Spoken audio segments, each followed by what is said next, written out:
Blessed are those who persecuted for righteousness sake, धन्य वे जो धन के कारण सताए जाते हैं। मतलब कि जब हम फेथफुलनेस टू गॉड में bring oppositions but great is a reward in heaven. परमेश्वर ने इवन अपने शिष्य से कहा था कि मैं जब तक हूँ मेरे नाम पर तुम सबको सताया जाएगा, बट इससे डरना नहीं, अपने विश्वास पर कायम रहना, क्योंकि सबसे बड़ा जो तुम्हारा रिवॉर्ड है ये इस धरती पर नहीं है, वो तुम्हारे पास हेवन में है। तो क्या होता है, जैसे आप उनके शिष्यों को देखिए, उनके सब अपने फेथ पर खड़े रहते हैं कि नहीं, परमेश्वर बोलता है कि अपने को विश्वास करो, सब सही हो जाएगा। फिर हम देखते हैं वर्स 13 और 16 में सॉल्ट एंड लाइट, परमेश्वर बात करते हैं सॉल्ट और लाइट के बारे में। You are the salt of the earth, you are the light of the world. Means तुम पृथ्वी के नमक हो, तुम संसार की ज्योति हो। इसका मतलब ये होता है जो सॉल्ट होता है वो चीजों को प्रिजर्व करके रखता है और खाने में हमारे फ्लेवर्स देता है। जैसे और जितने भी बिलीवर्स है, जो विश्वासी गण हैं, are to preserve moral truth, जो कि विश्वास है उसको बांध के रखते। Light show the way, your light should guide others to God. तो हमारा जीवन एक रोशनी की जैसा होना चाहिए। परमेश्वर हमारे में से दिखना चाहिए, हमारे बातों में से, हमारे कार्य में से, जो हम कर रहे हो वो सब दिखना चाहिए, ताकि हम दूसरों को भी गाइड कर सके इस चीज में। वर्सेस 17 to 20 पढ़ते हैं, जीसस फुलफिल्स द लॉ। जैसे कि I have not come to destroy the law but to fulfil it. परमेश्वर बोलते हैं कि मैं व्यवस्था को नाश करने नहीं आया, बल्कि उसे पूरा करने आया हूँ। जैसे कि जूइश लोग तोरा को बहुत मानते थे, जो लिखा गया था। जीसस ऑनर इट, जीसस उसको ऑनर करते हैं और उस चीज को पर फोकस डालते हैं कि हार्ट ट्रांसफॉर्मेशन ओवर रिचुअल्स, कि हमारा रिचुअल से ज़्यादा हमारा दिल परिवर्तन होना चाहिए इन सब से। अगर हम कोई पुराना नियम पढ़े, नया नियम पढ़े, उससे हम रिचुअल को फॉलो करते हुए हमारा दिल भी उसमें ट्रांसफॉर्मेशन होना चाहिए। वर्सेस 21 to 26 में पढ़ते, एंगर इक्वल टू मर्डर, क्रोध इक्वल टू हत्या। जैसे कि whoever his anger with his brother will be in danger of judgment, जो अपने भाई पर क्रोध करता है वह दोषी ठहराया जाएगा। इसका ये मतलब है कि Jesus depends on commandments, Jesus depend थे, जो 10 कमांडमेंट मिला था उस पर था। Murder begins in heart with hate and anger. जो क्या होता है कि हमारे दिल में किसी के प्रति अगर क्रोध आ गया तो क्रोध बहुत बुरी चीज है। ये क्रोध शैतान लाता है। परमेश्वर प्रेम रखता है, तो प्रेम का अपोजिट क्या होगा? एंगर। तो शैतान गुस्सा दिलाता है, एंगर लाता है कि हमको अपना कमांडमेंट तोड़े, किसी का हत्या करे या किसी को दुख पहुंचाए। तो ये चीज हमें नहीं लाना है। किसी के भी प्रति, चाहे वो कितना भी बुरा करे, कुछ भी करे, उसके प्रति हमारे दिल में हेट नहीं होना चाहिए, नफरत और गुस्सा नहीं होना चाहिए। हमेशा हमें नर्म बना के रखना चाहिए, क्योंकि इस दुनिया में लोग अपना कार्य करने के लिए आए हैं। क्योंकि जब इंसान आता है तो कुछ लेके नहीं आता, जब जाता है तो कुछ लेके नहीं जाता। लोग कुछ दिन याद करते हैं फिर भूल जाते हैं।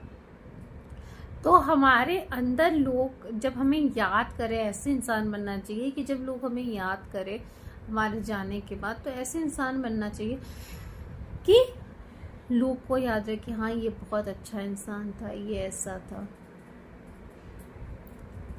वर्सेस 27 to 30 पढ़ते हैं, लस्ट इक्वल टू एडल्ट्री। कामना इक्वल टू व्यभिचार, यानी anyone who looks at the woman with a lust has already committed adultery. जो कोई स्त्री को कामुक दृष्टि से देखता है, उसने अपने मन में के साथ साथ उसका व्यभिचार किया। Jesus calls for inner purity, not just external behavior. So Jesus ने हमारे अंदर बोले कि हमारे अंदर इनर प्योरिटी होना चाहिए। हमें किसी को भी उस दृष्टि से नहीं देखनी चाहिए जो परमेश्वर को नहीं पसंद है।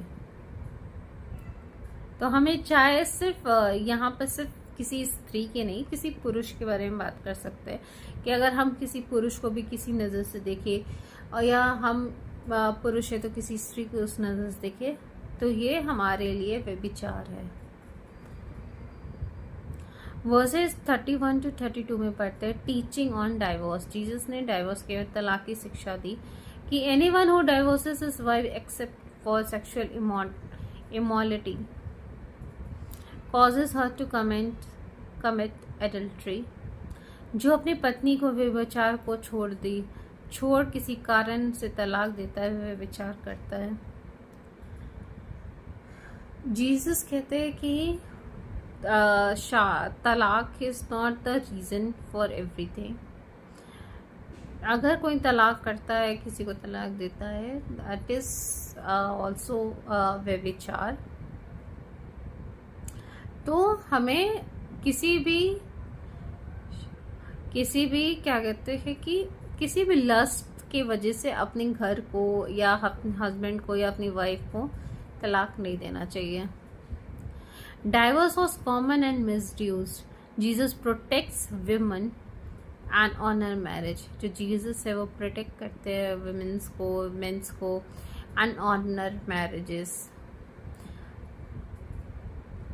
वर्स 33 और 37 में पढ़ते कसमें, oaths. Let your yes be yes and no be your no. तुम्हारा हाँ होता है, तुम्हारा ना हो। बी ट्रूथफुल ऑलवेज, मतलब हमेशा सच बोलो। You shouldn't need oaths to prove honesty. तुमको ज़रूरी नहीं है कि तुम हमेशा बोलो, कसमें खाओ कि तुम बहुत ही ऑनेस्ट हो। वर्सेस 38 to 42 में पढ़ते हैं नो रिवेंज, बदला मत लो।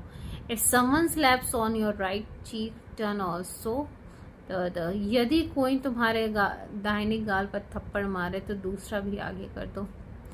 इसका ये मतलब नहीं है कि अगर कोई हमको मार रहा है मारने नहीं से, दैट्स नॉट फिजिकल थिंग यहाँ पे बताया गया है कि बट वी हैव टू, अगर सामने वाला हमको कुछ बोल रहा है, we have to be very generous, we don't have to be offense। हमें ऑफेंस नहीं होना है, बट हमें बहुत ही जनरस होके उसको जवाब देना, उसके और बात करना। लव योर एनिमी, अपने शत्रुओं से प्रेम करो। Love your enemy and pray for those who persecute you. अपने शत्रुओं से प्रेम करो और जो तुम्हें सताते उनके लिए प्रार्थना करो। मीन्स इन जूइश के लॉ के हिसाब से loving neighbour was accepted, but अपने नेबर्स को प्यार करना एक्सेप्टेड था। बट लविंग योर एनिमी ये दिखाता है कि परमेश्वर कैसा है। लास्ट में बोलते हैं be perfect as your heavenly father is perfect. जैसे तुम्हारा स्वर्ग के पिता सिद्ध है, वैसे ही तुम सिद्ध बनो। सो जीसस यहाँ पर मुख्य चीज है कि हमारा इनर राइचियसनेस कैसा है, हाई मॉरल स्टैंडर्ड कैसा है, love and forgiveness and real discipleship कैसा है। So Matthew 5 is just not a list of rules. ये सब सारा रूल्स नहीं है, it's a blueprint of heart. ये हमारा दिल का ब्लूप्रिंट है। Jesus desire for his followers, ये ब्लूप्रिंट है कि जीसस अपने फॉलोअर्स के लिए, जो उनको फॉलो करते हैं, ये सब उनके लिए डिजायर है। It is called to live differently, यानी परमेश्वर बताए कि लोगों जैसे हमें थोड़ा सा अलग होके रहना, with purity, peace, love and humanity. नम्र बन के, प्यार से, शांति से, साफ रह के परमेश्वर के पीछे होना है। मति, जैसे हिंदी फाइव में हम बोल सकते हैं, मति सिर्फ नियम नहीं है, सिर्फ नियम नहीं है, बल्कि एक नया जीवन का नक्शा है। ऐसा जीवन जो परमेश्वर को प्रसन्न करता है, वो खुश होते हैं। आइए प्रार्थना करते हैं। हे परमेश्वर, तू हमारे साथ रहता है, तू हमें सिखा परमेश्वर किस राह पर चलना है, कैसे चलना है, क्या करना है, कब करना है। परमेश्वर, हम लोग एक मनुष्य है परमेश्वर, तू हमें बता कि कैसे, कब, किस राह पर चलना है परमेश्वर। हम मनुष्यों की मन भटक जाता है परमेश्वर, हमसे गलती हो जाती है परमेश्वर, हमारे पापों को क्षमा कर परमेश्वर। हे परमेश्वर, तू हमारे साथ रह जा, हमारे करीब रह जा परमेश्वर। हर लोग के मन को जो भटक जाते हैं उनको सही रास्ता दिखा परमेश्वर। सिर्फ तू और तेरा वचन कर सकता है परमेश्वर। तुझ पर विश्वास करते हुए इस छोटी सी प्रार्थना से तुझसे मांगते हैं परमेश्वर, आमीन। जय मसीह की फ्रेंड।